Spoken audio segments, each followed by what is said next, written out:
Manolotra ny arahaba ho anao, tafahoana indray isika amin'izao fotoam-bavaka izao.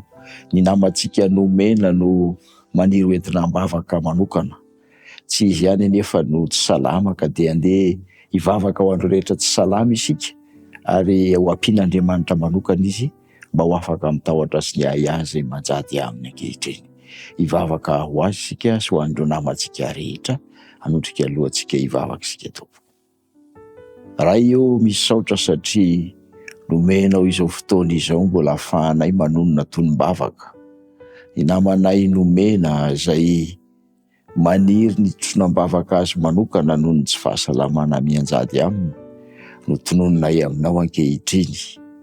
Maniry izy tompo no hanana fahasitranana, hanana ny hery ny tanjaka entina indray hiatrika ary ho adidy amanandraikitra rehetra efa nakininao aminy. Misy ny ahiasy ny tebiteby ary ny tahotra eo aminy. Hanampy azy ianao hanala izany.